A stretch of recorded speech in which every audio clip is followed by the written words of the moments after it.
I don't know if you got your Twitter on your phone there. I just tweeted out our live tweet. If you want to retweet it to your networks, that's cool. But if you're not on your Twitter, it's all good. No, I am on my phone. Okay. And, you're using your phone for the camera. Okay, yeah, don't mess it up. All good. We'll be live right away.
Yeah, if you hold it horizontal, it's probably better. Yeah, it looks nicer on the camera.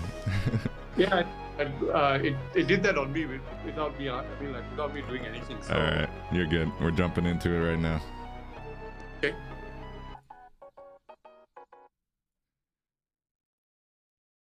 Good morning, good afternoon, or good evening, wherever you're joining us from around the world. Welcome to Web3 Warriors, episode 44, featuring Emmanuel Daniel, author of The Great Transition, and the personalization of finance is here.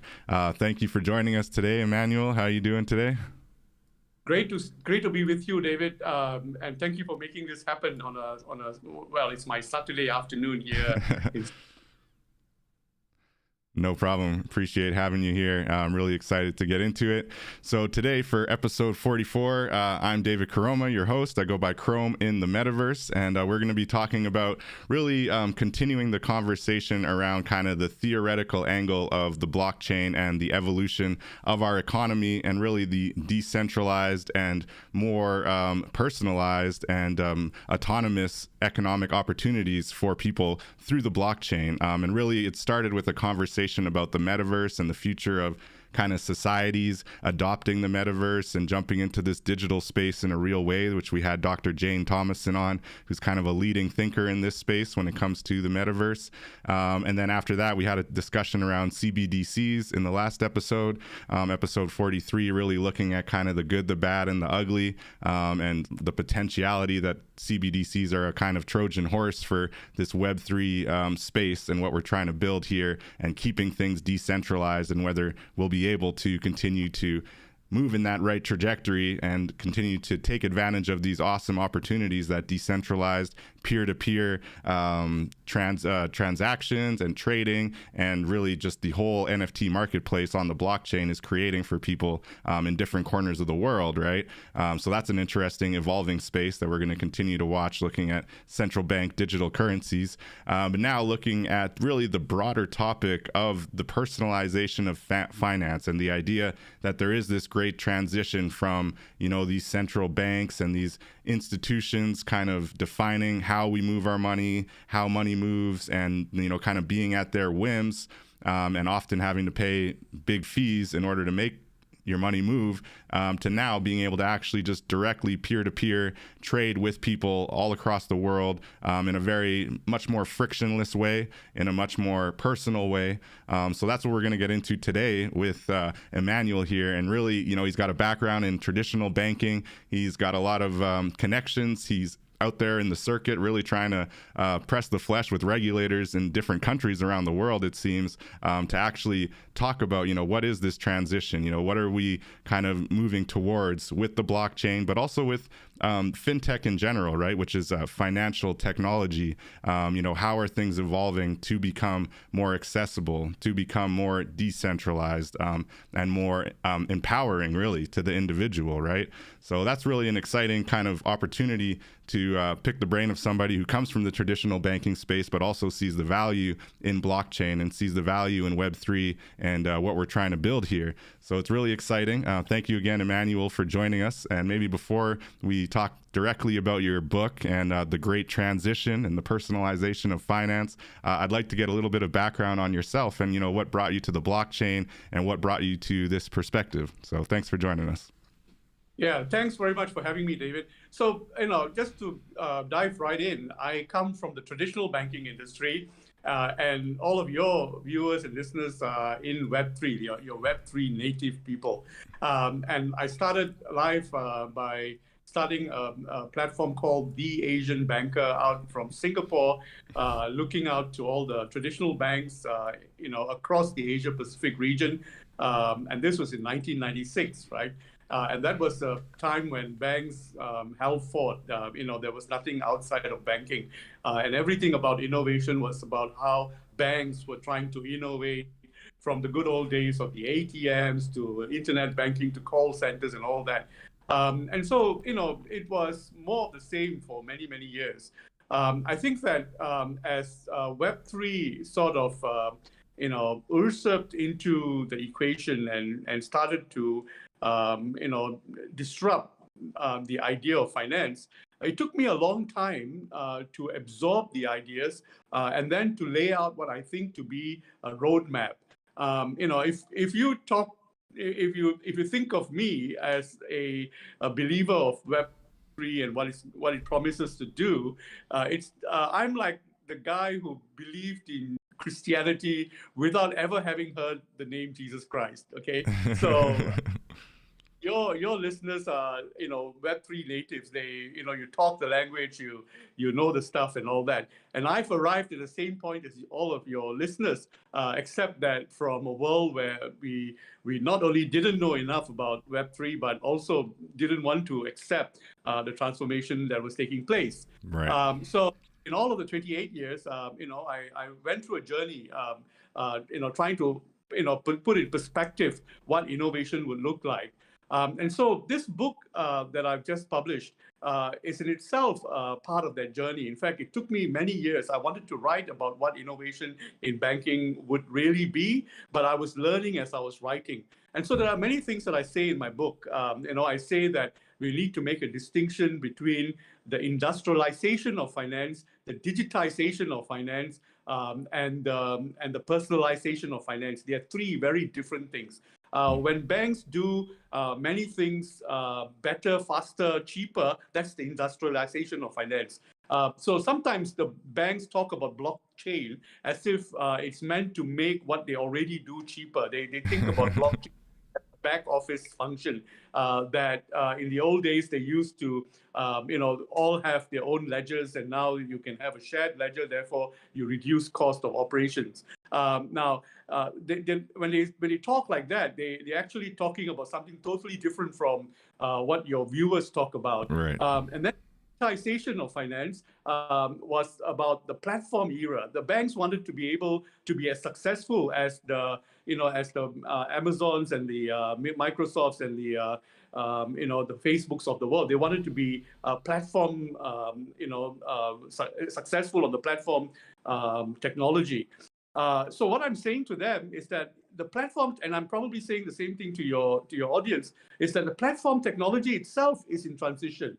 And today, when I talk to, in fact, I showed the draft of my book to people at Google, and they pushed back on the idea that we're actually seeing the decline of the platform economy, and that we're seeing the rise of something I call the personalization phase of technology of the economy. And I'm also saying that as we become increasingly personalized, that the token and the value carried in the token is going to make the individual the powerful part of the equation. So it's no longer the platform players, it's no longer the institutions going forward. So this book, this whole conversation I'm having with you is actually a description of my own personal journey in getting to where we are today. Wow. That's pretty interesting. And I think the fact that Google would even push back on it, I mean, basically it seems like central authorities, for pretty obvious reasons, have their concerns with the disruption that the blockchain presents, right? And I think you're viewing that disruption as kind of an empowering tool, right, for that personalization of finance, which definitely is completely in line with what we talk about here at Web3 Warriors, which is really the idea that the blockchain is empowering creators and really builders of all types, not just artists, but anybody who wants to kind of put their creations on the blockchain and sell it. What you're talking about is even taking a step back from that, and the fact that people can assign value, right, in this new kind of tokenized economy and create basically a chain of value and a whole kind of economy, microeconomy, you could say, just by kind of agreed upon set of tokens. For example, whether that's Bitcoin was clearly like the most obvious and kind of successful network effect example of that. So I guess, how do you view that kind of adoption going forward, right? Because I think that's where you see a lot of the hesitancy from the Googles, from even the Facebook, and obviously the central banks, the traditional banks. They just want to improve their processes, but they don't actually want to empower the person. So how do you see that evolution kind of playing out right now, or how does your book kind of look at that kind of evolution?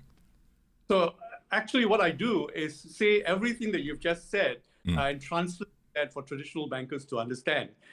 When Google pushed back my idea, it does not mean that Google is not invested in, experiments in R&D, in all of the elements of personalization.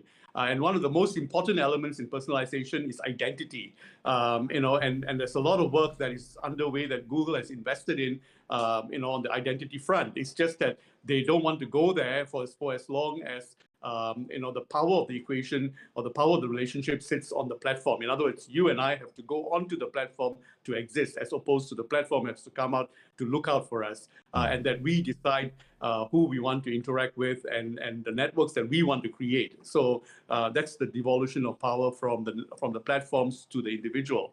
And by translating everything that you are saying for bankers, in fact, the cover of my book has the picture of an ice cube. Yeah. So that was one of my questions, actually. What was that ice cube all about?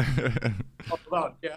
So in order to simplify the ideas and then build on the complexity of what needs to happen to make them happen, make the whole process take place. So I'm saying to bankers is this: think about the ice trade. Okay, in the 1750s, ice was about sawing it out of the lakes of Michigan and where you are in Canada, right? Right. And Boston and so on, and then putting it on horse-drawn carriages and taking it into the city where you find an ice cube plonked into a gin and tonic, at a cocktail, and then on to the ice merchants who manufactured it in big warehouses. And every time I see one of these old ice merchant warehouses, you can actually still see them in different parts of the world. I actually take photographs with them because I want to tell bankers this is what your institution is going to look like in the future. And where do we get ice from today? In the refrigerator at home, when we want it, where we want it, how we want it, and how much of it we want. And when you think about what finance is today, it's like in the old days of the ice trade where the money in your pocket might have actually swirled around the world before reaching you. It would have gone through the global payment network, get processed, get checked for, KYC, know your customer, and then it goes. It's subject to inflation, the economy, trade. Right. FX and bank charges and risk before it gets to you. Okay, that's money today. And I'm saying that we are now moving into an age where we can visualize money as being a token or an asset generated by the individual and then shared out to the rest of the world. And as I do that, as I'm explaining how money, the idea of money is changing, and the idea of exchange is changing, and the idea of value is changing, I'm actually also trying to work out the elements that need to be in place, the technology that needs to support that as we get there. So what I'm saying to bankers is that as money gets personalized, the beauty of cryptocurrency, okay, and I use very little of catchphrases like crypto or Web3 in my book. Right. I need to be old-fashioned as possible, using language that bankers understand and then taking them on this journey. So what I'm saying to them is that the beauty of crypto is not that Bitcoin went up to $60,000, $65,000, or it's now worth nothing. I mean, like a lot less than that. The beauty of crypto is that all of us, you can create your own crypto. I can create my own crypto. Everyone around me can create their own crypto. That technology already exists today. And the fact that we today have any number of cryptos being created to raise capital, to design functionalities, and to create communities around each one of them is a phase in that journey. And so when and what's stopping us from each of us creating our own crypto is because after we have created it, we're going to have to float it and then see who would want to interact with us and accept our crypto and make that interoperable with other cryptos and so on in the network effect, right? So now we are still in the process of building that, but that reality already exists today, and the pushback on that reality is that, firstly, the banks as institutions don't want to give up the intermediation game that they're in. The platforms don't want to give up their role as also as intermediaries, as exchanges, and so on. But in banking, okay, and this is something that people in technology may not be very mindful of, is that even right now, all that is happening in the crypto space, the original crypto players wanted to be exchanges, and today it's not profitable to be exchanges anymore. And then they changed their language to say we want to be custodians, because the individual is increasingly in control of the assets that is created, and that's also not very profitable. And then you get cold wallets and so on, and wallet players and community creators and so on. So so you can see that even in the Web3 universe, that that control, the centralized control, is already starting to morph. Even as we are trying to get traditional bankers on board, the players in the industry that you're in, which is Web3, are already morphing towards personalization. So these are the issues that I'm capturing. And another issue that I'm capturing is how value is created and captured. There was a time in banking in 1984 when the first savings and loan crisis took place. When you looked at the balance sheet of a bank, it contained hard assets. It contained mortgages that borrowing from their customers on the balance sheet of any traditional bank in North America, in the community banks and the large transnational banks and so on. And then it started morphing. Banks started building more securities on their balance sheet. The hard mortgages, they started, putting them together and hiving them off and selling them off as assets, and then, locking in the income that was coming from the hard assets. So by the time we reached the 2000s, the balance sheets of financial institutions were already morphing. They were becoming increasingly ephemeral. And that is why by the time 2007 came about, you saw that banks got into trouble because of trading assets, which they themselves don't know how much trading assets they carry on their books, because that in itself is leveraged, and then out and traded and played like musical chairs between the different global banks. So today, banks carry an incredible amount of intangible assets. And much of the banking assets today, they're intangible because they were in the first place able to be digitized. And then from being digitized, they became financialized. And that's what is reflected on the balance sheet of banks. And so when I think about NFT and the idea that there are thousands, if not millions, of people around the world today putting out creative objects, assets, and assets that is of value to themselves, and putting it out into the network and saying what is it of value to the rest of the network. And then to see buyers and sellers, do a price discovery process to discover the price. That's exactly what's happening in finance, in banking, in traditional banking, but in a very different way. So the two universes are getting to become parallel, and the technologies that hold them are actually not very much different from each other. Yeah, exactly. No, that's great. You hit the nail on the head. And it's interesting when you look at like decentralized finance, DeFi, as we call it in the space, and they basically took all of those kind of backroom banking games and brought them into like the public essentially, and let people play their over leveraging and staking and getting certain kind of benefits from investments. And then it's a lot, and that's kind of the side of DeFi and Web3 and blockchain that I personally don't mess around with too much because I don't have the kind of liquidity to be like doing too much DeFi stuff. But at the same time, I applaud the fact that they've taken a lot of these things that bankers were kind of doing, like about it because you're from the space, but most people don't realize how much their money is just tied up in all these games and hedge funds and all this other stuff, right? So like you said, they're kind of mirroring each other for better or worse.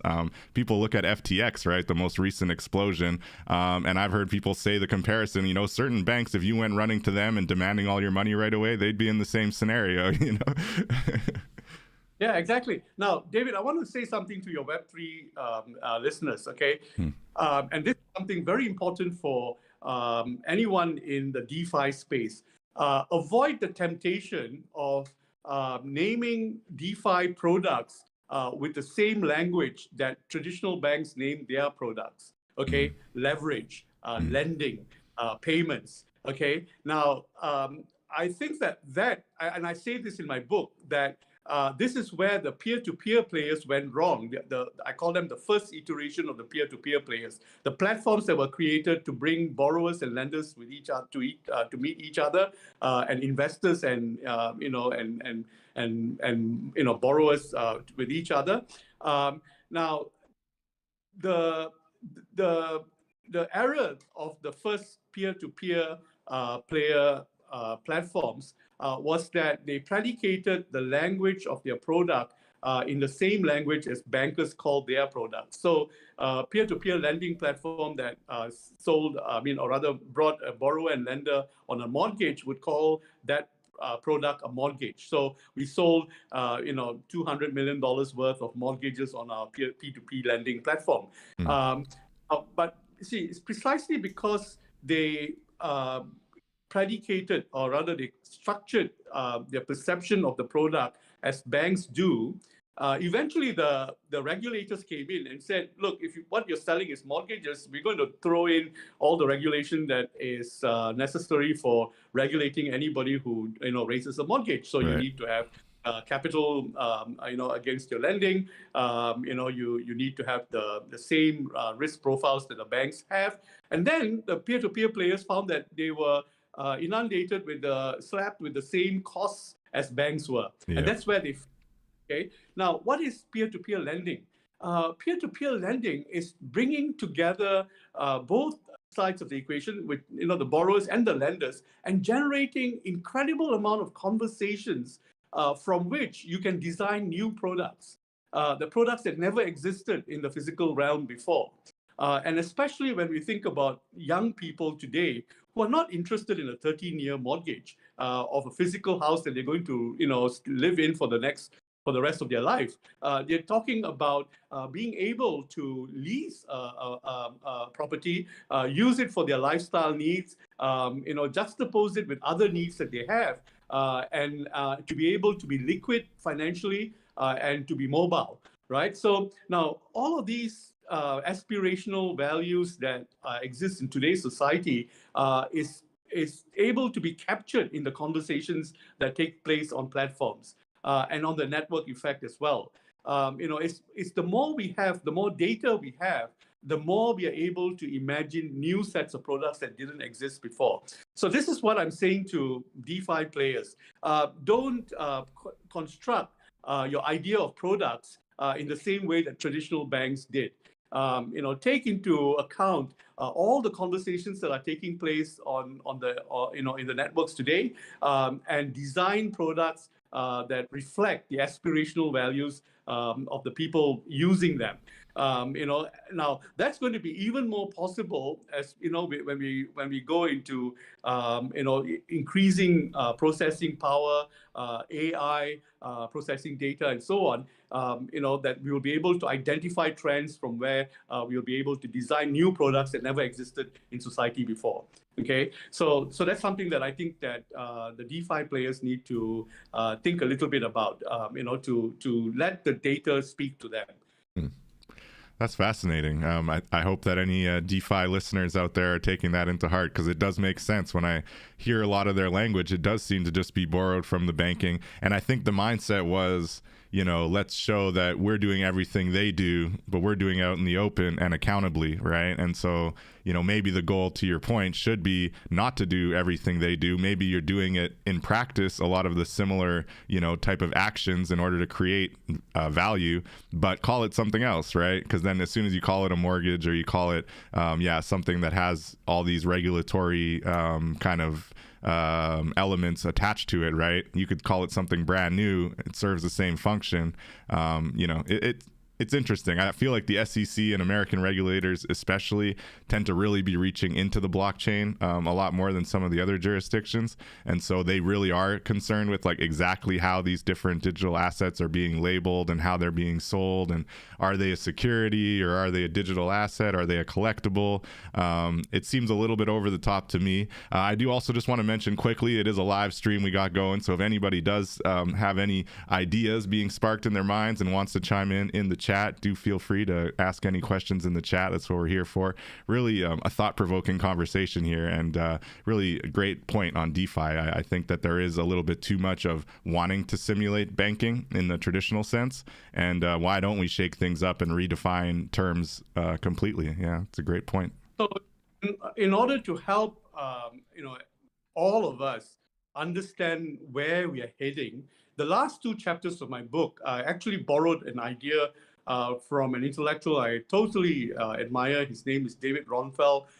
He worked for the RAND Corporation in the 1990s, and it was 1994 he came up with a paper that said that society as a whole goes through a transition across 4 phases. The first phase is we're all tribal, and then second phase is we institutionalized, our tribalness. We have education, we have the church, we have the bank.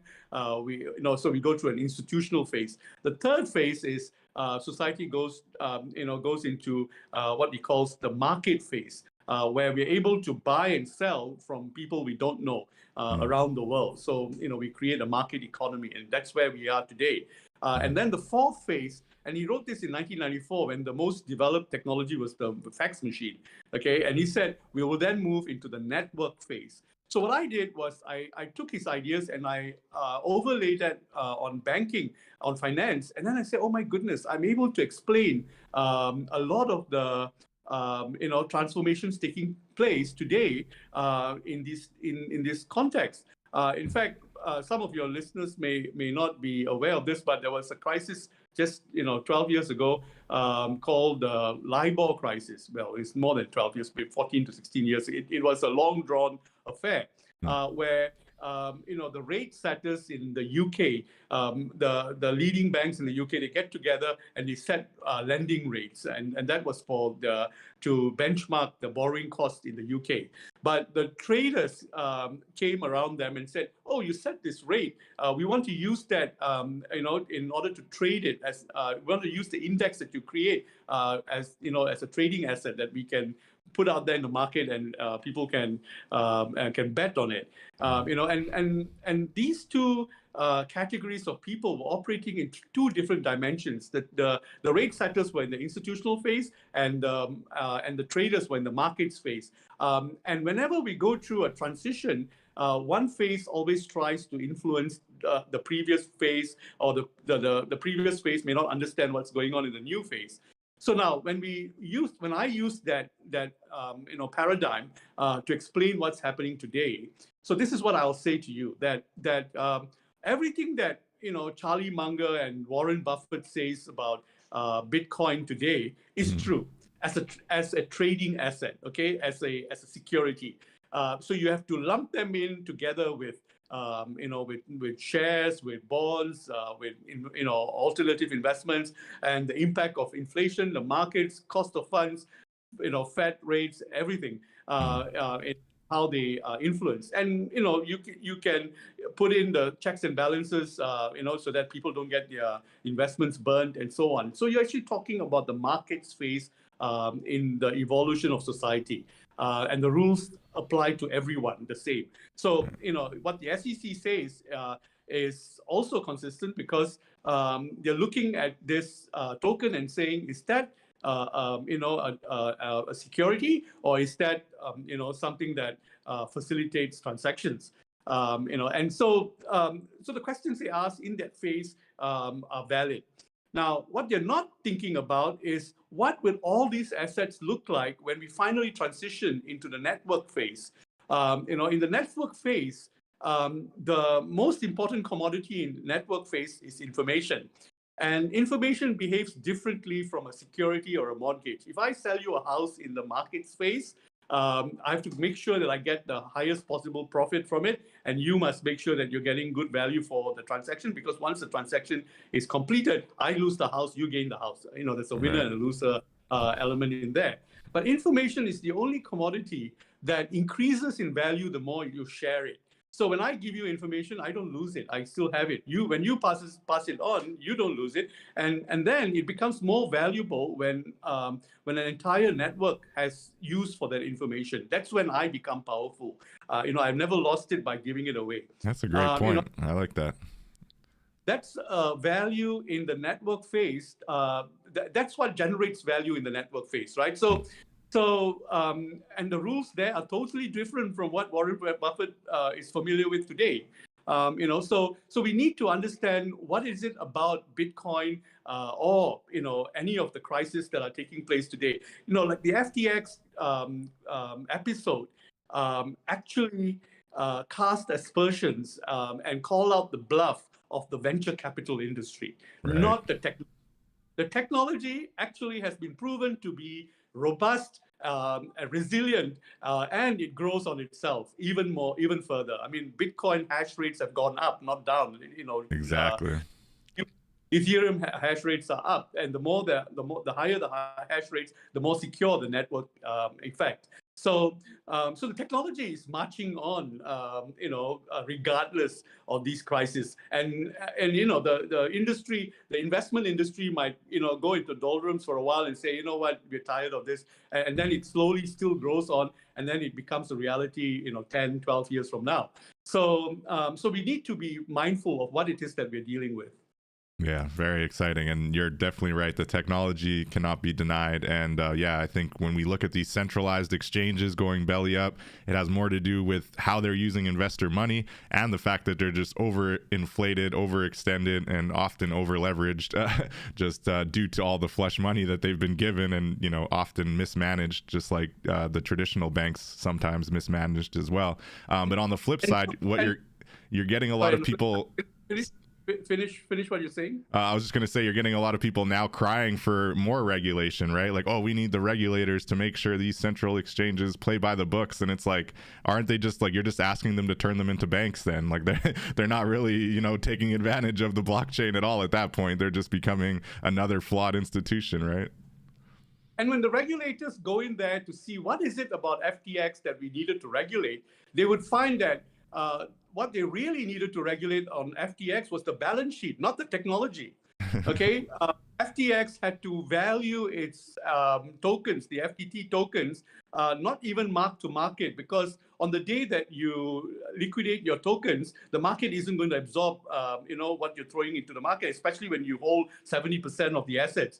So you need to have valued it in the most conservative manner possible. The regulators should be looking at FTX's balance sheet and taking the auditors into custody because they allowed FTX to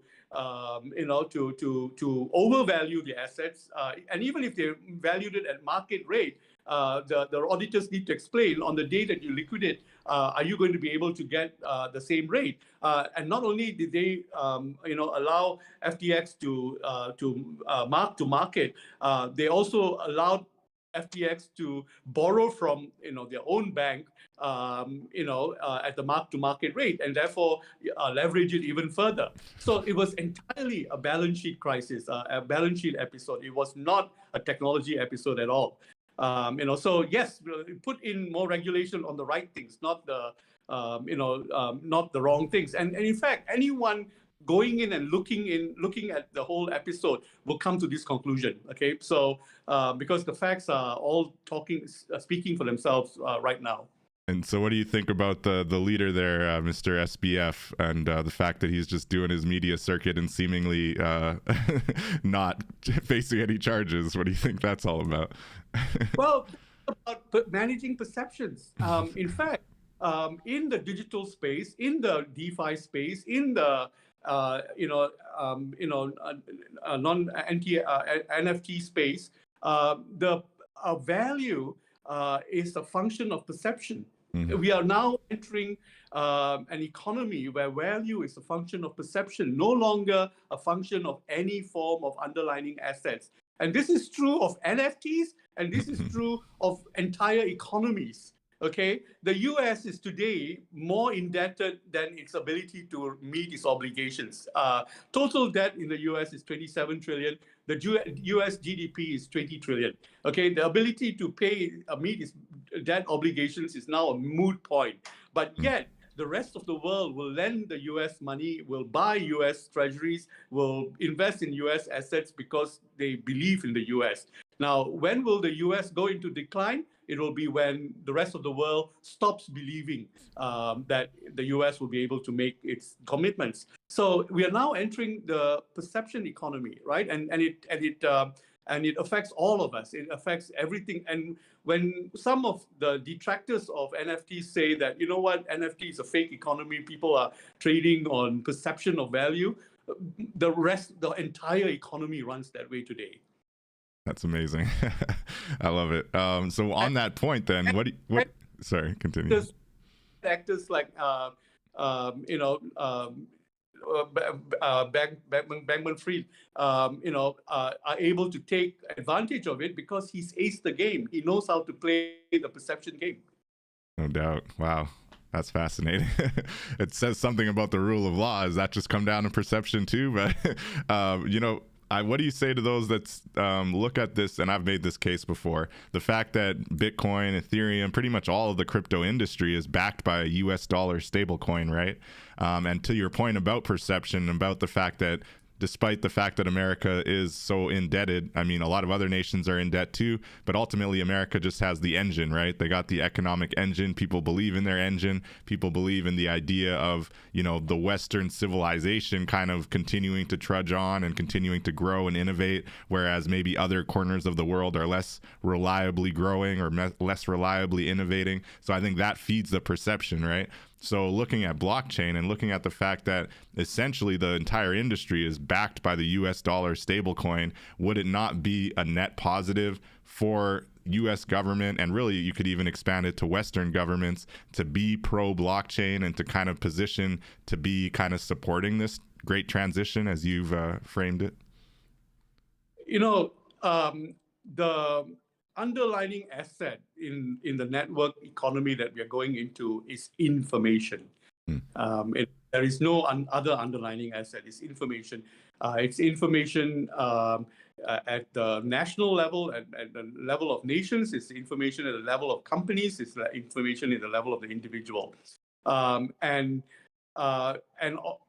what the US government is struggling, what Western civilization is struggling with, is how do we manage information in a world where there's increasing symmetry of information, that the information that I have, you have, that the government has, that the individual has at the end, you know, and how is the how our entire civilization is going to evolve as information becomes widespread, available, and easy to trade. And information is captured in data, and it's digitized data. So a company like GE, and I say this in my book, Jeff Immelt said that in 2014 that GE is going to be a data trading company. We're going to generate data from all of our manufacturing points and then make that available to the marketplace. And once you digitize data, you can financialize it. In other words, you can put it out there and say, who's willing to pay for this data, right? Now, the big thing about Western civilization is this, that although it looks incredibly dysfunctional today, it is at the forefront of dealing with how data is going to be spread out, shared widely, and yet managed. And all other economies, whether Western or Asian or whatever, are going to have to deal with what their countries will look like when more people have access to all of the data that they are interested in, whether it's data on how the government is run, data on the value that's created in finance, in industry, all of that, right? And the fact that it's dysfunctional doesn't mean that it is going into a decline. We are actually creating a new reality, and we need new rules by which society is managed. When there's symmetry of information, you take ride-hailing, for example. That symmetry of information where the user of the ride-hailing service, the provider of the ride-hailing, and the regulator all have access to exactly the same data as to how many cabs there are out there, where they are, and what price they are willing to to provide their service. And that kind of perspective is replicated throughout all of society. And the US is actually at the forefront of a world of what happens when the common man has access to the same data as the largest bank, and so on. In fact, some of the biggest fraud incidences in banking in the last 12 to 15 years were done by individuals working out of their bedrooms. Mm-hmm. They were able to ace large trading banks, and I mentioned one of them in my book. So, and then the recent Reddit revolution in securities, where thousands of ordinary people getting together could push back on market making by the institutional investors in securities. So we are seeing a kind of a evolution of the dynamics of how society holds together. So I won't say that the U.S. Will go into decline. In fact, it will redefine how we need to be organized. In a world where data is ubiquitous, it's everywhere. That's it. So yeah. So with data being ubiquitous, and maybe America and a few other Western countries, I'd like to think Canada, kind of positioned in a position where that asymmetry is being removed, right? And like you say, there's like a plateau effect kind of happening where everyone has access to the same information. All you have to do is actually take the initiative to look for it. Democracies, right? Governments that are made to be representative of the people and perhaps, at least in theory, more accountable and transparent to the people, right, are going to maneuver through this transition probably a lot more safely and productively and progressively than other countries, right? And do you think that with this shakeup of data, it definitely plays a role on the blockchain, but to your point, it has much broader societal impacts, and I think it's why this whole personalization of finance is happening, right? In the end, ultimately, even Bitcoin, it grew out of everybody seeing what American banks were doing in those early 2000s, right? And if you read the Satoshi white paper, it was very clearly like precision, like even America is not infallible, like their banking shenanigans have messed up the entire international economy. So this is why we need Bitcoin. We need a stable, decentralized currency that people can use peer-to-peer without any reliance on any international government or fiat currency, right? So it was a great vision. But looking at that ubiquitous nature, maybe to your point, the West is just well positioned to actually take advantage of this huge shift, whereas it may throw entire governments into chaos, because governments that really, rely on misinformation or lies or obfuscation, basically, to kind of like prop up the perceptions around it. What do you think about that? Like, basically, is this a feather in the cap of democracy? Maybe would be a better way to put it. Actually, it's nothing to do with democracy. The way America breaks through new frontiers in technology, in social structure, is that America is actually always, the United States is always the last believer in any new transition that needs to happen, because it holds on to the legacy that it understands for dear life until it absolutely needs to change. And it happens every single time. Okay, when you look at the evolution of the phone, for example, American phones were terrible for a long time. In fact, I was visiting the US using a GSM card, a SIM card, and the Japanese had Docomo and all of that. But and the reason America is always a laggard is because they've got so much infrastructure that they invested interest in the infrastructure that they're not willing to let go.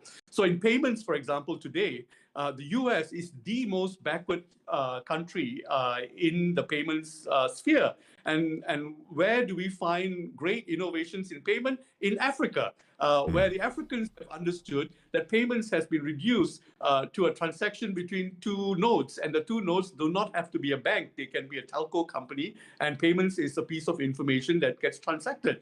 And right across Africa, you've got cross-border payments. You've got you've got M-Pesa, which is basically your payment held on a chip inside a mobile device. Right. And that's your bank, and then services built around that. And then America looks at all of this and said, no, we're happy with our credit cards. And this is what my American friends tell me. We're happy with our credit cards. We are happy with what we're doing. Now, the Federal Reserve Bank is introducing new legislation for something called Fed Now that will be introduced next year, right? And that is a big breakthrough because it puts digital payments in the hands of the individual and forces the banks to all operate the same way, which is to make instant payment between individuals possible. Right. And until this initiative, the banks just wanted to hold on to their float, which is the money that stays in the bank account for every day that the payment is still being processed. And sometimes it's on a check. It takes 3 to 7 days and so on. So Now, the thing is that when it finally comes to that inflection point, and usually it's because an individual, an entrepreneur, or an industry player made a breakthrough. So in the case of the iPhone in 2007, that put so much functionality on the device that it revolutionized mobile devices for the rest of the world. Okay, so that's how America evolves. And sometimes even in the way in which society is structured, there are societies like where I originally come from, which is Singapore. And now in a year, I spend enough time in Singapore, in Beijing, in China, and in New York, right? So we see all these three societies morphing and how they influence each other. And Singapore is interesting because it's got a Western infrastructure, legal system that is essentially Western. And so it understands Western civilization that way, right? So, and it's able to absorb a lot of the innovations taking place and then structure it within the local society. So we look very modern upfront. While America still looks, dysfunctional, and China looks like it can only make these changes if it has great control, and it's a draconian society as a result. Now, America looks at all these developments and says, "Okay, you know what? It's time that we make a change." And when it does, that's when the inflection point comes through. So, I see that America will resist changes for as long as it can until it cannot. And then it makes that leap that the rest of the world follows. In all kinds of technologies, and that's why I see this in Google in as much as we saw this in cable television. That the cable television players refuse to accept that today you can watch entertainment on your device. That you can buy it from the new network players. So. And it took them a long time to accept the role of the new players. And the new players do not need to dominate the industry to become like 50%. Even at 10%, they will start deconstructing the price points, and then the revolution takes place, right? So I think that both at national level and as well as technology levels, this is the kind of transition that we see the US leading the rest of the world. It doesn't until it does. Wow, that's really fascinating. I appreciate that. Definitely pushes back on a little bit of my perception, and it makes sense. I remember back in Obama days when the broadband push, out here in Canada, everyone had cable internet already. Everyone was using broadband, and in America, it was apparently still 20% or something was at broadband. So Obama had this big push, we're going to get broadband to everyone. I don't even know if they still to this day have broadband everywhere, but it was just an interesting example to your point that they do seem to take their time, kind of slow walking, adopting certain innovations. But then when they do adopt it, they kind of go all out, and then it becomes kind of the trend for the world, right? So that is very interesting. The reason for that is actually because America is also the country that raises the most amount of capital for anything, right? If you take spaceships,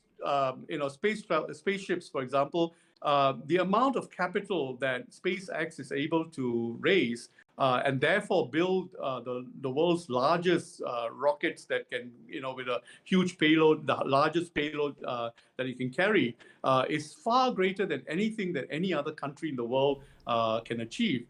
Countries like China and India today provide services to commercial services for smaller countries to put their satellites on their rockets and send them into space. But none can do it as cheap as SpaceX today, simply because of the amount of capital they're able to raise. And therefore, they're able to dominate when they want to. And then after they dominate, because of the capital that they raise, they're not able to move to the next level until there's capital destruction and then reconstruction for the next phase. In other words, investors are willing to bet on the new technology that's coming on stream until the investors who have already invested, divested, and then let's start to see a decline in the capital that they provided.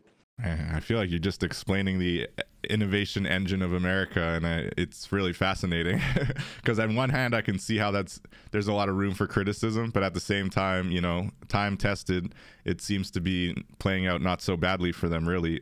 Push comes to shove, there's always some hard learning lessons, right? But ultimately they also battle test things, and they kind of take their time with it. Really, really exciting. So what are your thoughts? I have like 3 other questions I really wanted to get to you. I know we're hitting the 1 hour mark right away, but on the CBDC question, right? The central bank digital currency, how do you feel that project kind of plays into this great transition and the personalization of finance? And do you think that central bank digital currencies are anything other than, digital fiat? Do they still have all of the same kind of negative, inflationary issues that general fiat has? And how do you see them kind of butting up against Bitcoin and blockchain? Actually, I'm very interested to know what your previous guest spoke about CBDCs, because I'm probably the only person in the world who's making this affirmative comment or very bold comment that CBDCs will fail. They will fail for a number of reasons. The simplest of reasons is that they just cannot keep up with the innovations taking place in crypto, in the token economics. If you take any of the cryptos, you take Solana or Tezos, each one of them have anything between 300,000 to 1 million developers, programmers, application builders working on them at any one time. And if you see all the work, and I'm familiar with what's happening on the CBDC front, I actually know the people who are working on it in China, in the Bahamas, and then now I'm in Uruguay. By the way, Uruguay was the first country in the world that had a CBDC pilot a few years ago. I think it was 2017, and then they called it a success, and they quietly put it away. And so I'm meeting the governor on Monday to ask him, tell me a little bit more of what actually happened. And the same way, I'm actually talking to other governors as well. And this is the thing about CBDCs. The central banks discovered a technology that potentially gives them the ability to digitize money, which is fine, which is a reasonable thing for a central bank to do. But then they ended up creating a system which they themselves are scratching their heads and saying, wait a minute, this means that we disintermediate the very banks that we regulate, right? So if you run a CBDC through the central bank direct to the user, you don't need the banking industry. And then they say to themselves, never mind, we'll still run it through the banking industry in order to support fiat and also support credit creation. There's something about central banks that people outside of the central banking industry may not fully appreciate. They have love fests. They love things that they share together. And this is central bankers from the US and China at the same time. They love each other, right? And they meet every year in a place called Basel, called the Bank for International. They have the annual meetings, and they say, okay, what is it that you guys are, each of us are doing that we can copy from each other? And one of the first things they copied before was this thing called inflation targeting, right? It started in New Zealand, and then today every central banker in the world wants to do his own KPIs and define his job description as keeping inflation within a certain band. And then when Y2K came about, central bankers said, "Oh, this is the most important challenge that the banking industry is facing. Let's deal with it." And then it turned out to be a non-issue. So today it's CBDC. So firstly, they're not able to keep up with the technology, the development of the technology taking place. Secondly, the development of the technologies from the ground up, because of the API revolution, because of open source, central bankers need to think of a system where the man on the street develops the infrastructure for payments, not built from the top down. And CBDCs are built from the top down. And thirdly, I'm also saying to commercial banks, something, in the same way that Kodak should have given up its 35mm box, the yellow box that was famous around the world for many years. when digital cameras were introduced by Kodak, by the way, in 1995. By 2001, Sony had put digital camera in the hands of everybody, every tourist around the world. But Kodak was still selling its 35 physical film, and by 2010, Kodak went into bankruptcy. So I'm saying to the banking industry that, you know what, look at your most beloved of products, and that's the deposit account. And say to yourself that this is the product that we need to give up. And every bank will look at itself and say, no, that's wrong. That's like unthinkable. And then when you think about where people put their daily money, the digital wallet universe has been growing. It's been growing in the fiat world, which is digital wallets of digital banks, and then on platforms like in China you had WeChat and Alipay, which had much larger float on their digital wallets than the banking system had of retail deposits in the banking system. So then you ask yourself, what is it people really want with their deposits? They want to be plugged into the rest of community. They want to be plugged into digital life, not digital banking. Nobody wants a bank account. People want to live their life. Nobody wants a mortgage. They want a house. Nobody wants an automobile loan. They want a car. That sort of thing. So banks need to think about which of their beloved product is scheduled for a transition. And I'm saying to banks, imagine a world where every bank in the world issue their own stable coin. That the idea of fiat money is validated by the banks, backing their respective stable coins against their own balance sheet, right? And when there's stable coin, they're actually allowing their customers to go out there and function in the digital space, in Web3, to buy NFTs, to stake, to whatever that's happening in the digital space. And that's where a bank becomes relevant to the digital economy, to the network economy that we are entering into. And the nice thing about stable coins is that they can be regulated. In fact, they're already being regulated. In the US, when you issue a stable coin, the OCC says that you fall under a deposit-taking business, and we will regulate you. And that is a more functional idea to CBDCs. That's what my thinking is, okay? Now, I'm happy to be challenged. And in the same way that some technologies didn't take off, when you think about nuclear energy, there was a time where, there was lots of literature on saying how nuclear was going to drive our entire world. We're going to have nuclear-powered cars. We're going to have nuclear energy for electricity and so on. And it didn't take off because of maybe three reasons. One is the technology itself was not perfected, which is the engineers were doing a very bad job managing nuclear power plants. And there were at least three. There was Chernobyl, there was Long Island, there was, and Sendai, entire meltdowns, which is so graphic. Secondly, regulation. The regulators didn't know what they wanted to regulate about nuclear energy. And thirdly, there was public perception, there was public pushback, right? And now nuclear is coming back because, the European countries are saying that, how did we end up in a situation where we are beholden to one country on oil? Okay, so in the same way, there will be technologies that will not take off in the digital finance space. And I think that CBDC is one of them. Wow, that's amazing. That was a great takedown. I came to a similar conclusion, although I guess I had a worst case and best case scenario. And on the best case, I think it was essentially kind of what you're describing with the stable coin, except essentially the central bank digital currency playing that role of stablecoin. But the main problem, to your point that you mentioned out, is that intermediated requirement, which is just ridiculous, right? It kind of is antiquated. It throws out the whole purpose of having digital currency, which is to have that peer-to-peer functionality and to not require the intermediary. So I'll just say quickly, and this was from, I believe, Fed Chair, I always forget it, Paulson, or the current Fed Chair. Jerome, sorry? yeah. Jerome Powell. Yeah. Jerome Powell, that's it. So he had 4 requirements for the American central bank digital currency that they are still exploring, right? So the first and foremost, as I just mentioned, intermediated. So basically they want to make sure the banks get a cut of it, right?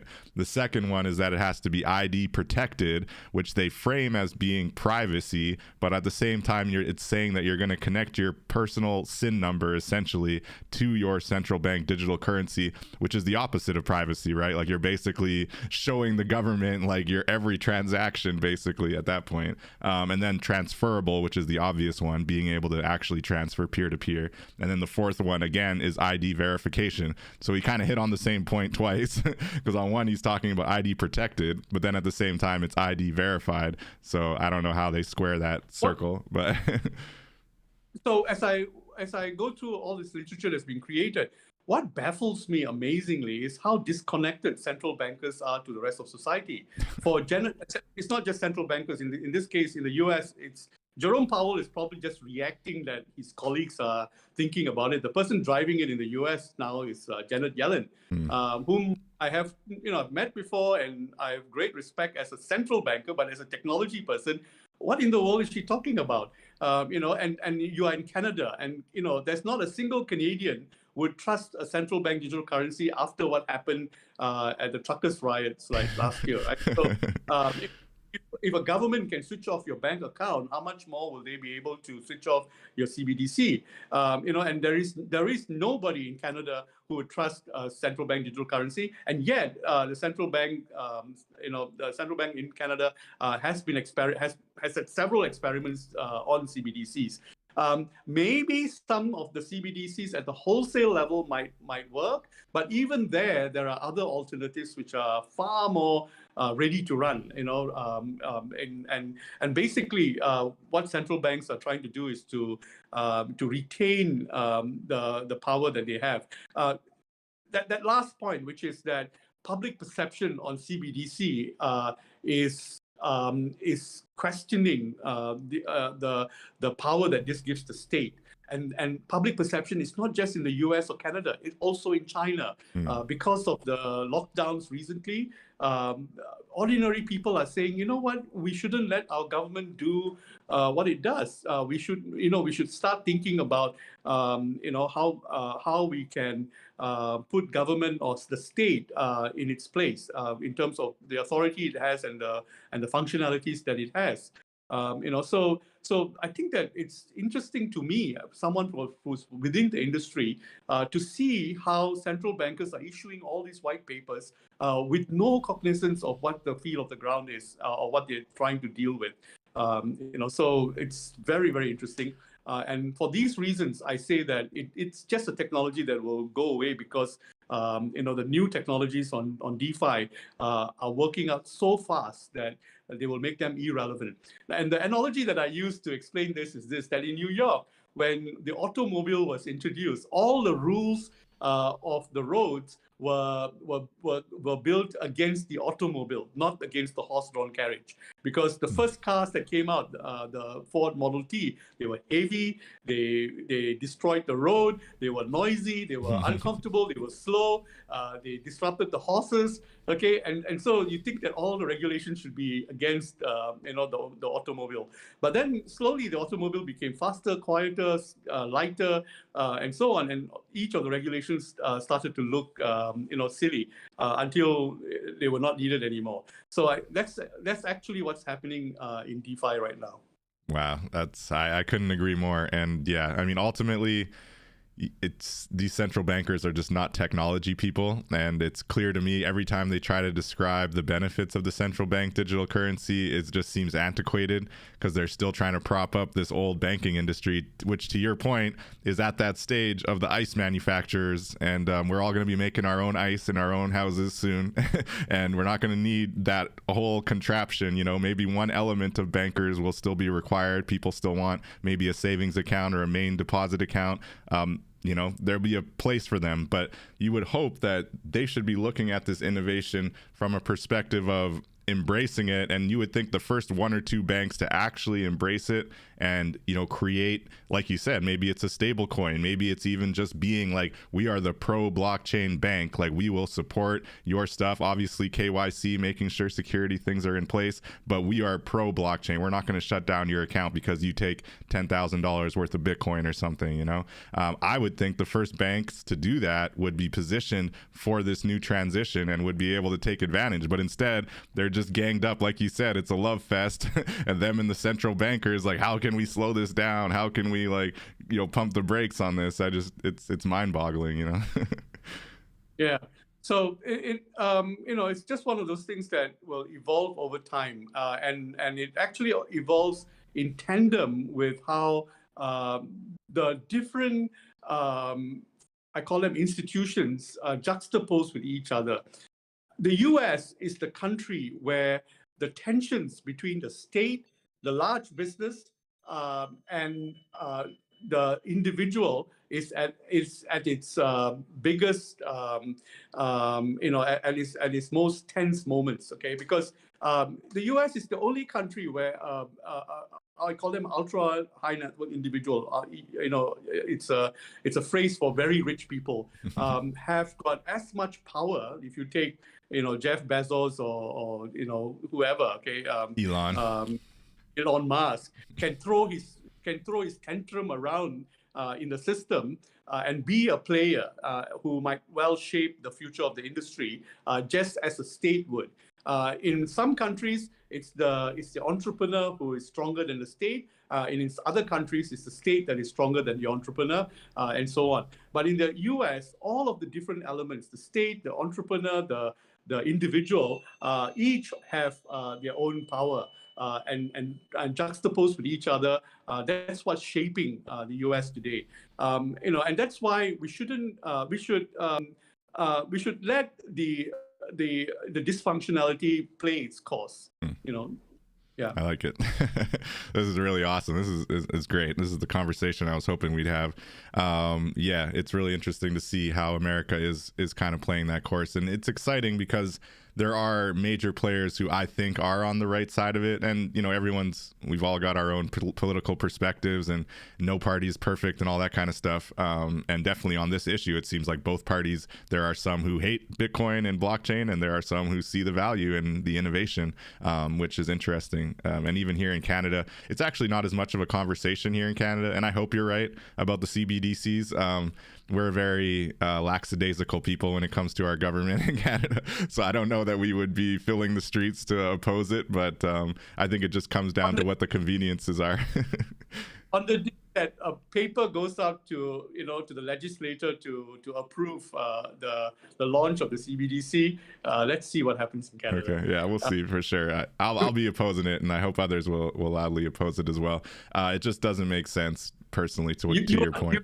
You are a laid-back people until someone builds the pipeline. Okay, That's true. That's true.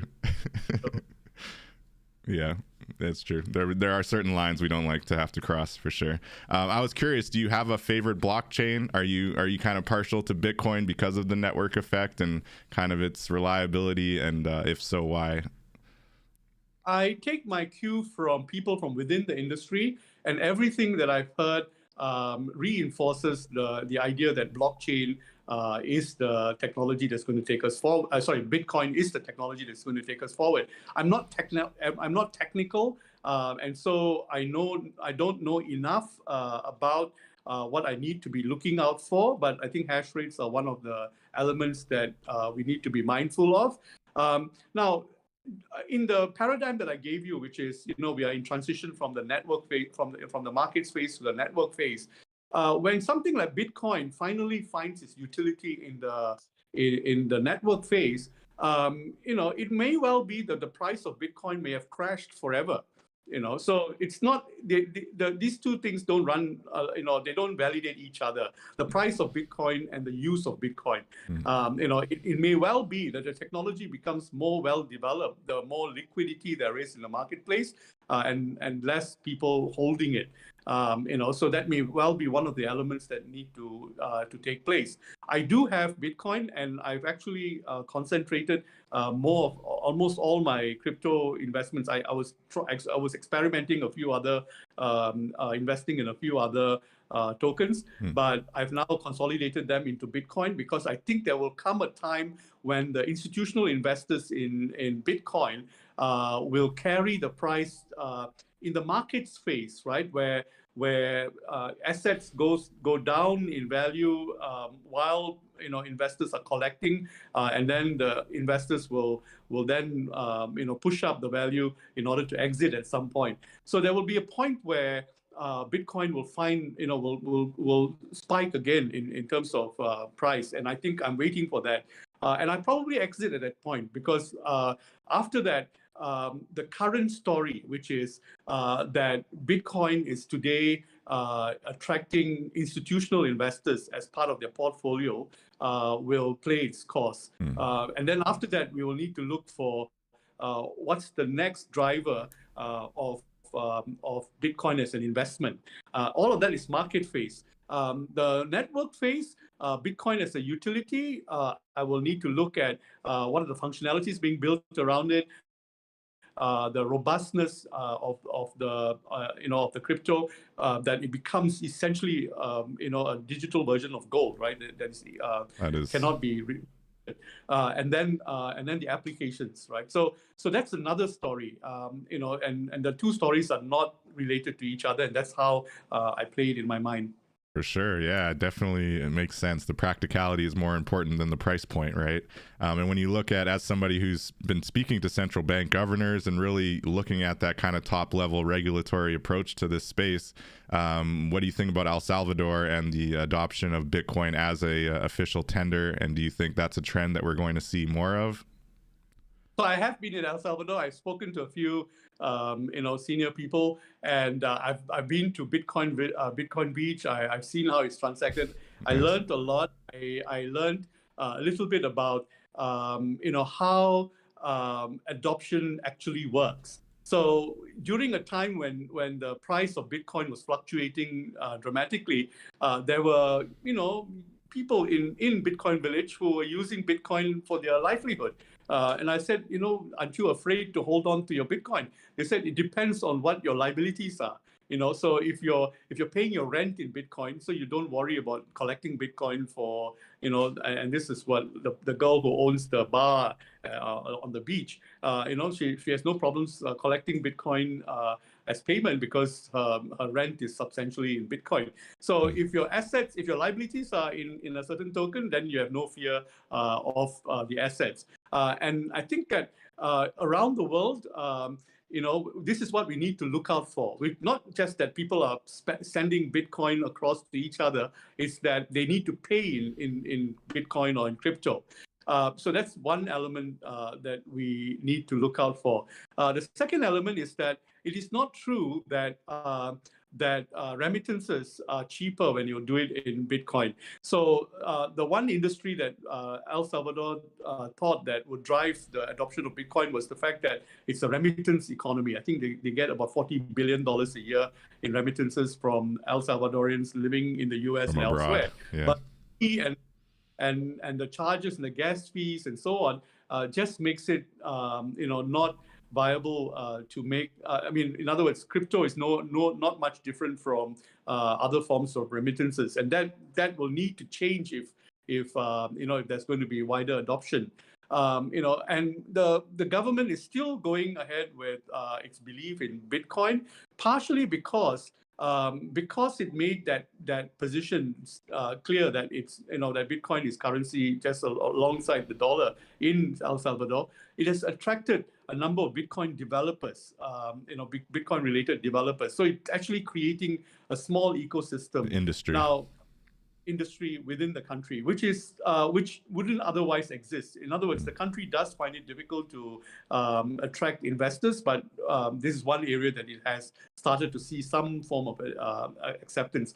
In fact, for the sake of a country like El Salvador or any other country that is thinking of adopting Bitcoin or crypto, I would say it's best that the valuations remain low for a while so that the country has enough time to build enough infrastructure and low and not volatile. Because when it's volatile and it's and the stakes are unmanageable, these countries will not be able to stabilize the use of Bitcoin in the economy. The loss of liquidity, right? Yeah. So I think that when it's low and manageable, it gives them enough time to build the infrastructure, and the countries that have implemented CBDCs, and then I've also been privy to countries that had to go into digital banking many years ago. Any form of adoption requires marketing input. In other words, the party that is trying to popularize a certain platform or for certain payment methodology. And I'll say this to your listeners: anyone who's starting off an NFT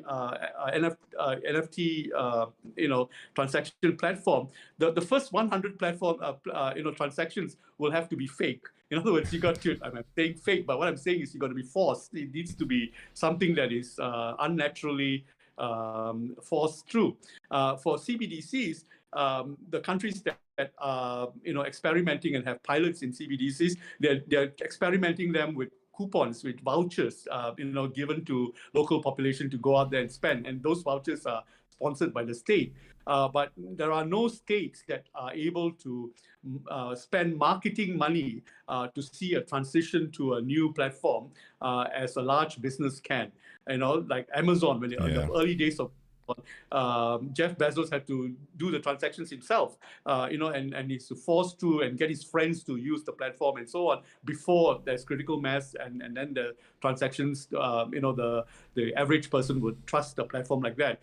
So the same thing applies for any form of transitions made in areas like payment or transactions in finance. And some of your the entrepreneurs on this podcast will appreciate what I'm saying, that you actually have to spend marketing money to drive it, and that's something that El Salvador doesn't have either. So it's not just making it happen or putting in place the laws. You got to make it happen. You do have to build the hype to get that network effect. That's why FTX was spending hundreds of millions of dollars on celebrity endorsements.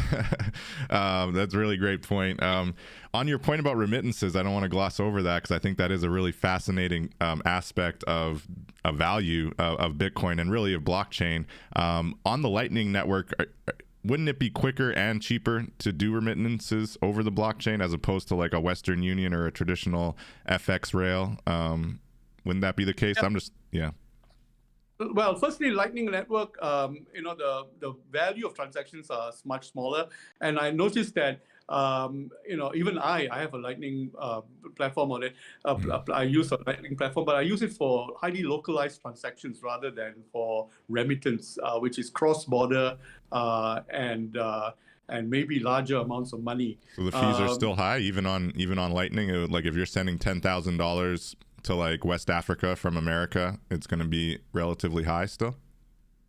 It depends on which platform you're using, and that's where you're going to leverage, because different players charge different fees, and sometimes you might want to, transact with a trusted party who then, might actually have a free transaction cost in the country in which you're sending it to. It may be country specific. Like Zimbabwe, for example. Bitcoin, people collect Bitcoin aggressively. The fees are high, but the risk of doing a fiat transaction is even higher. So I think that that's where the comparison is. So it's not even a matter of the fees being high. It's like compared to what? Right. And the speed too, right? So you get it quicker plus the fees. I just know there's also the stablecoin option, right? Which would be more so usually on the Ethereum network, but it could be even on a Solana network, which is a little bit going through some tougher times these days. But looking at the Ethereum network and programmable currency, right? And I've sent and received stablecoin USDC as payment over blockchain, and I've compared that to a PayPal or even a bank transfer, and both the fees are, maybe comparable, maybe even slightly higher, but for the speed that you get it, like with PayPal, especially if you're not doing it regularly, they hold your money for like a week or something silly, depending on the amount, right? Whereas when it's direct over blockchain, it's like near instantaneous, and maybe there is like a $10 fee, which might be like $5 more than what I would have to pay to PayPal, but I also get it quickly, like right away. So it's kind of worth it. So overall, I just think the innovation on the remittance side, on the international payment side, is a huge benefit of blockchain technology. So I just thought it was an interesting point that you didn't agree necessarily that remittances are a good use case for blockchain. Yeah, the thing about remittance is that I think that the itinerant worker, the transient worker who migrates from one country to another, he is not necessarily price sensitive because there may be other factors that determines fee. Like if he needs to make Western Union transaction, he might need to go into town and right, exactly. Bus fare included, and so on. The cheapest fee, the benchmark fee for international remittance is something called the Hawala system, which is practiced in different parts of Asia, which the regulators then came in and started to punch down the regulation on them. Basically, it's a trust system where you have instant transfer. And there's no technology involved, So if you're a worker in Dubai and your home is in some village in the Philippines, you can actually make the transaction at a Hawala center in Dubai, and then your family in the Philippines gets the money almost instantly, and there it's basically people trusting each other, right? So and his family, like you need to study how the Hawala system actually works, and it's not technology centric. And then use that as a benchmark to any other form of payment that wants to match it in terms of price and security. So in a lot of things in payments, the technology, the forms, they already exist. It's just that the regulators come in there and add the cost of regulation, and then confuse what is it that we're dealing with. Are we dealing with the technology, or are we dealing with the compliance costs? So, that's what we are up against. In Bitcoin, I think that gas fees and transaction fees will increasingly go down as there are more players in the sphere and willing to absorb some of the costs. I think the general direction is it gets cheaper. Cool. Yeah, no, that's interesting. And I'll have to look into the Hawala system. It sounds really interesting. But yeah, global transfers, like I just look at my dad, he sends money to Sierra Leone and West Africa. I think he's still using Western Union despite me talking blockchain to him all the time.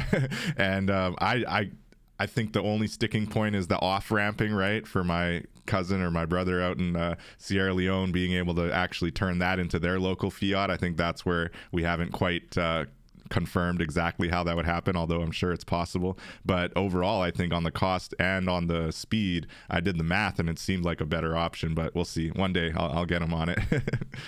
Actually, that's the same struggle that central bank digital currencies are facing. Like right. The countries where it's already live in the Caribbean, the biggest problem is the point of sale.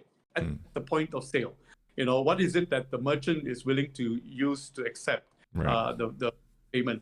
And in a lot of places, it's a question of whether the merchant wants to invest or whether the financial institution would give him the device that can do the acceptance. And in the case of CBDCs, I think many governments that are thinking CBDCs haven't thought it through the end into the very end where where the rubber hits the road, which is at the point of sale, who's going to pay for the point of sale machine or device. Acceptance device. In banking, the banks don't want to. They always resist it until they have to, and so on. And they resist it. At the same time, they want to hold on to their legacy devices. So just imagine this, right? QR codes. The reason QR codes didn't take off originally was because Visa and MasterCard insisted that all transactions must be done on a physical terminal, and they reinforced the hardware technology on the terminal to reinforce the power that the banks had over the merchants. Okay, so they use chip cards. They they have dual authentication and all that on the device. When QR codes was the simple alternative that existed for a long time. And what Visa and MasterCard told the central banks was that, oh, QR codes are not safe and so on. Now, it was only when the Chinese players, Alipay and WeChat, said, you know what, we don't know what the risk on QR codes are, but we'll just put it out there and see what happens. And the risk was really very low, almost negligible. Technology was robust. And so QR codes became ubiquitous across China. You would see photographs of, and I've seen situations where, the beggar on the street prints out a QR code and says, you can WeChat Pay, and these are real situations. I've seen them. It's commonplace. And then Visa and MasterCard came around to saying, oh, you know what? Okay, let's work out a technology where we use QR codes. So I think that the battle of acceptance in payment is at the point of sale. And the simpler it becomes, the more it disenfranchises the incumbents who don't want things to change. No doubt, no doubt. Yeah, the technology continues to evolve. Those APIs continue to evolve to make it easier for people. Second last question. I always got to mention the metaverse. At Web3 Warriors, we're really excited about the potential of really stepping into the digital space and the idea that this metaverse is creating basically a whole new layer of the economy. And in a lot of ways, you've seen it with NFTs already, and the insane amount of liquidity and investment and money that just basically created GDP out of nowhere. What do you think about the metaverse and the digitization of society from that angle? Is it a good thing, bad thing? Does it kind of play perfectly into your transition that you lay out in your book? Very clearly, a lot of society needs, a lot of interactions in society needs to be translated into the digital sphere, and the metaverse captures the ecosystem very, very well. And the more technology that we put into it, the more it augments reality. And we see the first iterations of that in gaming.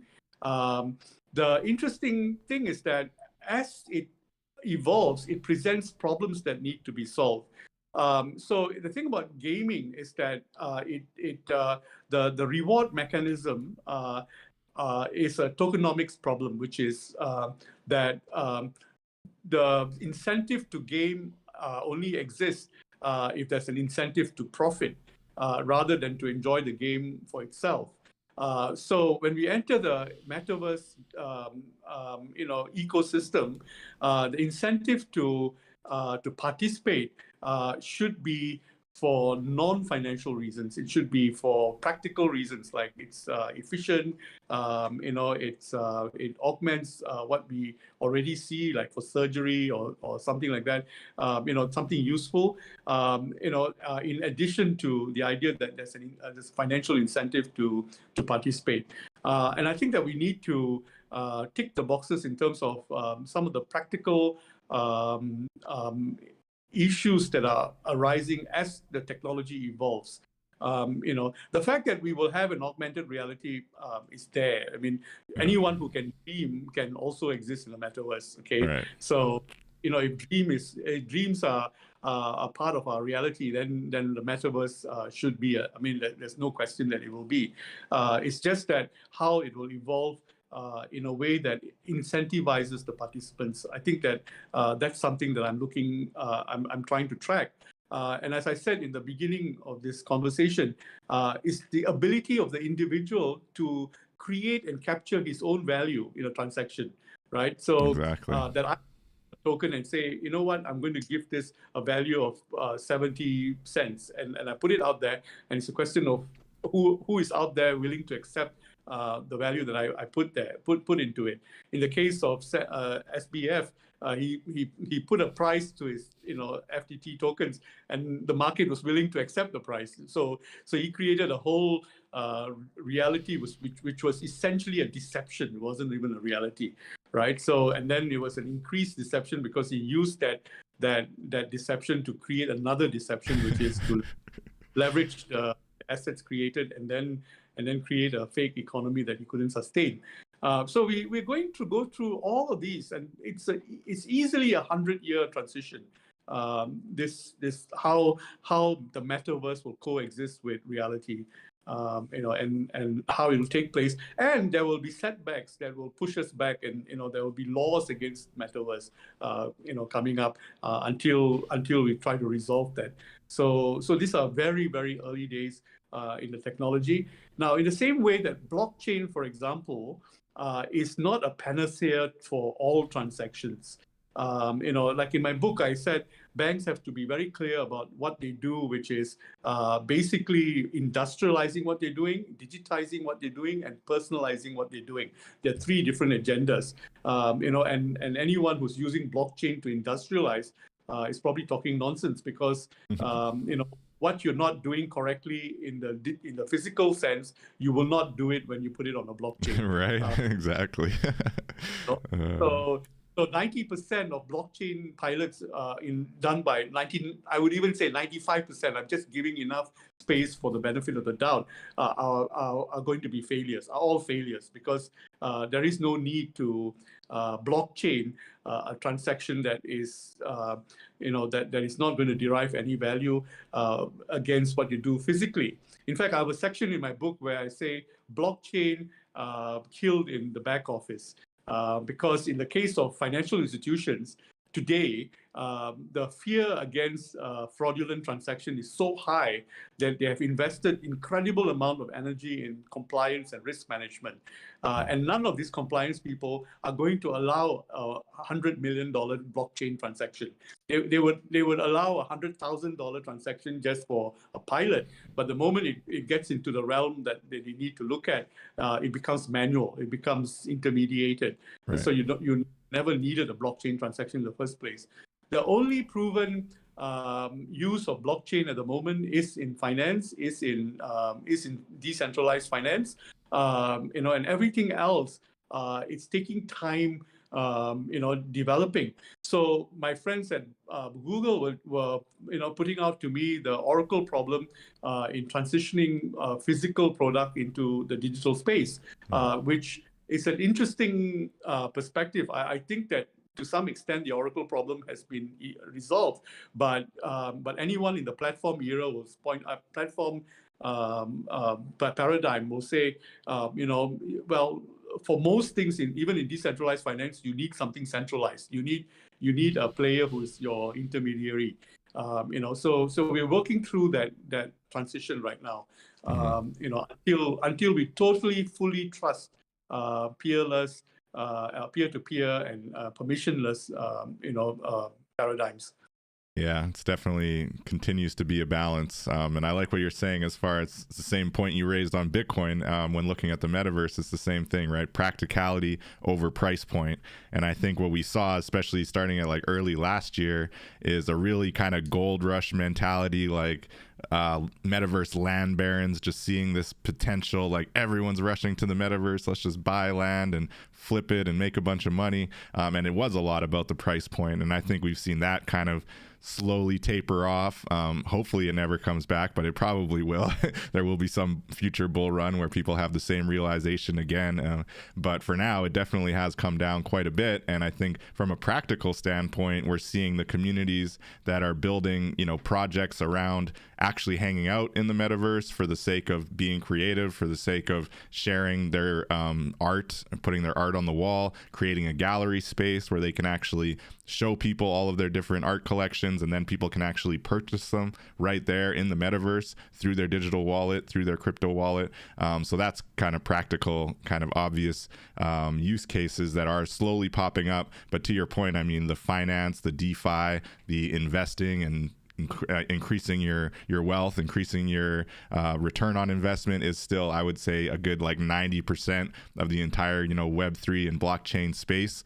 We over here in this NFT creator economy metaverse building space are still a pretty small, even if it is 5 to 10%, it might not even be that much really. And it's exciting to me that even within the crypto space, I think a lot of people do have more of the financial banking perspective than the creator economy or the, let's help artists get paid kind of perspective, which is what we're kind of coming to it from. So yeah, I think it's a really interesting point you raise, and we are just at the beginning of that. So it could be 100 years. I hope it's not that long. I think 5 years from now, it's going to be a lot more ubiquitous, and I think that people making a name for themselves and making a life for themselves, frankly, being able to sell their talents and their creativity on the blockchain in the metaverse is going to be much more commonplace. So I'm looking forward to that future. Everything that you've said in my book, I actually predicate that in the section where I talk about the creation, the capturing, and the transmission of value. How does the individual create something that he considers to be of value? What price does he put on it, and how does he transmit it? So that's what we are going through. So everything that you've just said belongs to that category of the issues being created right now, and it's a fascinating journey because in the fiat world, value is what you see as a number on the dollar. Or the currency, and there's no question about that. If I'm giving you $100, it's $100. But in the token world, it's like, how much do you think my token is worth? And there, by the way, the corollary that I relate against is the idea of community currencies, and I discussed that in the book, which is closed communities that exist even in countries with very stable fiat currency economies. And the example that I used was in Kenya, and there's a community currency project called Safaru Credit. In the U.S., there are at least 5 community currencies in local communities, where you have unemployed youth working, doing itinerant work for the families in the neighborhood and stuff like that. And it can be in the form of a coupon or a trust certificate or something, a token of some kind, where they exchange that in order to hold the economy together and hold a sense of community. Now, you put blockchain into it, you put digitization into it, it starts taking a life of its own. So there are real life examples in society today that can be transposed into the metaverse, into the into the paradigms that you're creating in the digital space. And then there are rules about how sustainable they are that comes from how they've worked in villages and communities. So so that's something that I spend my time on, which is to see what is the essence of banking is, the DNA of the industry, how it's worked or has not worked in different parts of the world, and then see how it's going to be transposed into Web3. I like that. And so in a sense, we can look at these NFT communities, of which I am a part of a few of different ones, and essentially these collections of NFTs are the community currency within that collector base, right? It's like these little micro economies, and certain artworks I have a floor price of 0.3 or 0.4 Ethereum, which is $800, and then others might have a floor price of 0.002 Ethereum, which is like $5. And that's because the network of people that bought into this have now assigned as a collective this amount of value on these assets, right? So that's really exciting, and I think we are on the same page. Definitely need to do a deeper dive into the great transition and the personalization of finance that is here and that we are all taking part in. Really, really exciting. Maybe as a final question, I think you've touched on a lot of other questions I had around kind of the hostility of traditional banking towards blockchain, but I think you've really hit on that already, talking about kind of this intermediary and this idea, especially in America, but also in other countries where the established norm does not accept the new innovative option very easily. And so it's just kind of a case by case kind of evolution that's going to happen and play itself out. So yeah, I think you answered those questions really good. But what do you say to kind of the naysayers who I don't know, like, well, on the CBDC side, you did a great job of taking that down, but on the blockchain and more, wider, maybe mass adoption is a buzz phrase we hear a lot in the space that I'm not a big fan of. I don't think we necessarily even need mass adoption. But what do you say to those who are opposed to basically this continued evolution and to this kind of blockchain space, whether it's the central bankers, whether it's, more traditional banking people who don't agree with kind of your perspective that this is a good thing? What do you say to those people? And how do you think we work our way around those actors? Because it seems like a big hurdle, The first thing to ask is, where are they coming from? What is the world that they are trying to protect? And what is the world that they are familiar with? Paul Krugman just wrote a piece in the New York Times saying that blockchain is total rubbish. In fact, your listeners should go out and look out for that article that I think was just last week, and it was talked about by my friends in New York, and New York Times, okay, Paul Krugman, and Nouriel Roubini, creates his, extends his usefulness by just attacking blockchain and crypto nonstop. And these are economists, and I must say that economists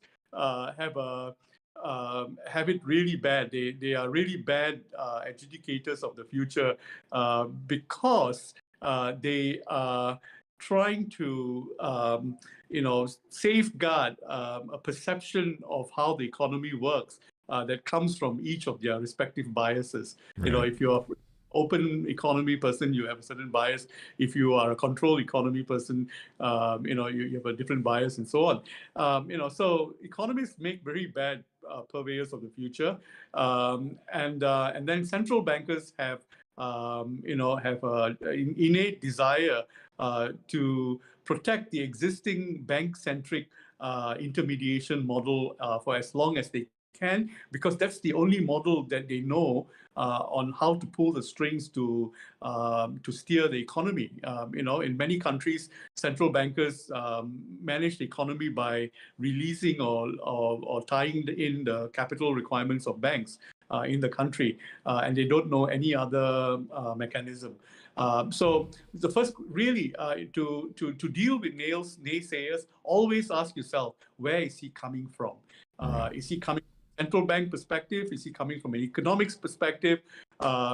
He couldn't possibly be coming from a technology perspective, because anyone in technology will be able to appreciate that what used to be an Excel sheet, then eventually became something that you shared in a closed network. And what we call a shared ledger today is that you and I and everyone in the transaction have a view of the same Excel sheet. And that's a natural evolution of data or database.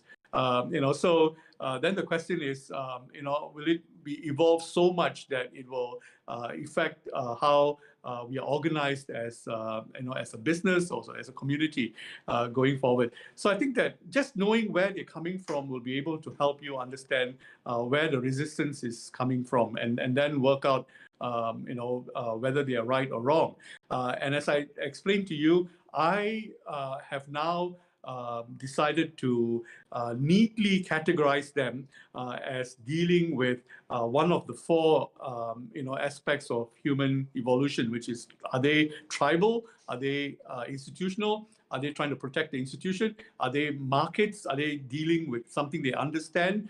You do not argue with Warren Buffett on markets, and if that's what his perspective of crypto or blockchain is, then that's where the problems are. I mean, and crypto does have a problem from the market's perspective, and then whether we're dealing with the network world, which is a free for all at the moment. You and I can both pontificate the future of metaverse, and neither of us are neither here or there. Right. So I think if we go back to first principles of where they're coming from, we'll be able to understand how to deal with it. My own conclusion is that we cannot deny the march of technology, because I've seen how the transitions have taken place in recent times. I tell the people at Google and at Facebook that remember, there was a time from 2007 to 2010, where Facebook thought that it was a desktop application. And Facebook nearly didn't make the transition into mobile when it became fully developed by 2010. And that's why the Chinese players who were native to mobile were able to move much faster. And the first iteration of Facebook on mobile was actually tentative. Facebook didn't think that it even needed mobile. Wow. And the nature of legacy thinking in US corporations is highly developed. Okay, they are far more formidable than we imagine. We think that these players are following the technology as it evolves. They are not. And this is the year 2022 when Facebook has started losing. The total number of users are in decline, while there's another platform, TikTok, which is on the rise, and that's because they are far more mobile native than Facebook. But even there, TikTok is up against Internet of Things, the fact that we are device independent. We're going to be device independent soon, and then we've got the metaverse. How is that represented on a device? Right. And TikTok might well have a shorter lifespan than Facebook, and so on. So this ability to accept or to ride the transitions is not as natural as we think it is. Yeah. Wow. It's a very interesting concept because people do just assume everyone's following the technology, but it becomes clear when you actually look under the hood. A lot of people are doing the opposite and trying to oppose the technology and really having problems evolving with that. And the same reason applies to technology players as it does to bankers, because they're paid very well. Right. Just dollars and cents. That they can't help but think that they're doing something right with their lives. It's the money that gets everything out of proportion. And that's what I say to my banker friends, which is the reason that you cannot see a world where intermediation is thrown out of the window is because you are intermediation. Right. You are ridiculous amounts of money to stand in the way between a buyer and a seller. And it's the money that makes them believe in what they believe in. That's it. In the NFT. But yeah, in the NFT space, we say no more gatekeepers. And I think in the finance space more broadly, we have to say no more intermediaries. It's just not necessary. We're peer-to-peer. That's the solution. That's amazing. Thank you so much, Emmanuel. I think we've got a lot of great value from this interview. I don't think we have any final questions from the chat. I want to appreciate everybody who's been watching on the live stream, and we'll have this podcast all fully edited and up on the podcast networks by tonight. One other thing I was just going to ask, do you think that there's one jurisdiction that is actually preparing for this transition really well, or do you think everything's just a work in progress? Is there one that's really impressing you? The jurisdictions that have put in place the rules or the laws that helps the transition are more likely to absorb them as they happen. And I think the UK and the Eurozone have got concepts of open banking in place. And open banking is about allowing the end user greater control over his own data and deciding, who he wants to share his financial data with. And when the UK put in place open banking laws originally, it's a few years ago now, strangely enough, the ordinary UK citizen showed that he continued to trust the bank more than he trusts any of the new players coming on stream. Yeah. Okay, so that was the original iteration. And then, to earn the trust for financial services outside of the banking industry is really, really difficult, slow, tentative, and it will take time to take shape. Currently, I would say that the Singapore regulators and some of the Asian ones like Korea and Japan are far more enlightened in terms of how they want to play the crypto game. They love the technology, but they don't like the trading and the leveraging and the risks that it potentially means to the savings of the domestic, of its own people. So what they don't like is when touches personal investments of ordinary people. But the technology itself, they are fairly open-minded. And then you have the Dubais and the Abu Dhabis of the world, which doesn't want to be left out, which opens up their regulation as broadly as they can, but they themselves have nothing to offer. Right. They just want everyone to come there to start building in their sandbox, right? Sandbox and then and see how it works. Now they run the risk of allowing charlatans into the and bad actors into their ecosystem, and then see how that works. And then there are the Caribbean players, which I find very, very interesting, and I really feel sorry for them because many of the Caribbean countries have got very small populations, like 200,000, 800,000, 1.2 million.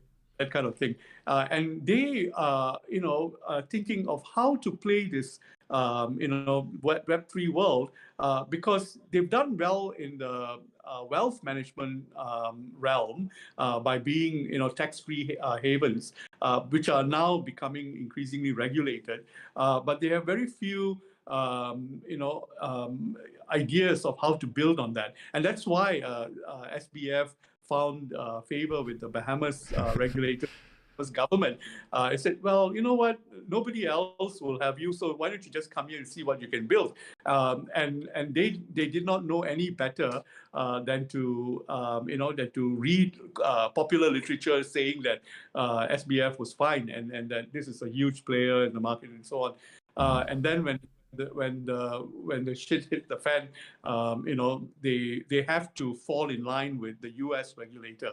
So none of these Caribbean players would do anything that would get them in trouble with the U.S. regulator. So that's the regulatory, the profile of the different regions and how that's evolving. Because El Salvador started by being forceful about the fact that it trusts Bitcoin, and it would stand up against the IMF, the International Monetary Fund, and the World Bank.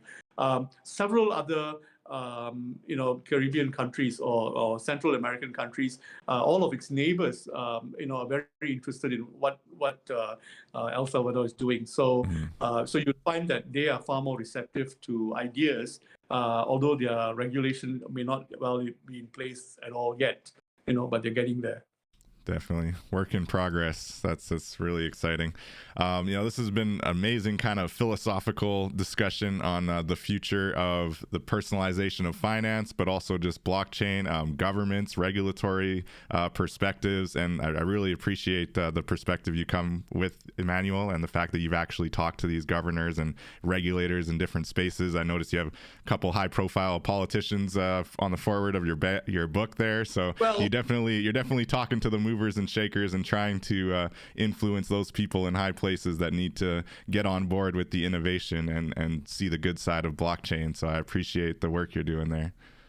The person who wrote the first forward is Barney Frank, who co-authored the Dodd-Frank Act, right, which today, and he's a very dear friend. And he starts his forward by saying, "This is a tough book," in the very best sense of that word. So I think that he read the book. It's tough reading, especially for those who are a little bit more hesitant with this new technology. Well, thank you so much, Emmanuel. This is kind of our final episode, actually, of season 2. Each season has 22 episodes, so this is episode 44. And it was a really great way to cap off this season, really looking at the future of the regulatory approaches around the world, and really what it means for us. And open banking is the word. I think that is the phrase that we should all be carrying with us into these conversations when looking at CBDCs, when looking at all the stuff that the central banks and the other traditional banking financial institutions are trying to throw our way. Like, we deserve open banking. We deserve, a true peer-to-peer system. We know the technology is there. We know the benefits of the technology. These intermediaries are, they'll have their role to play, but it should be as minimal and kind of hands-off as possible, just helping us save our money there and do whatever we need to do in those institutions. But I hope that things evolve the way that you see them evolving, and that people like us can continue to push for that open banking, and we'll get it. We'll get there eventually. Was there any final words you wanted to add before we shut her down here?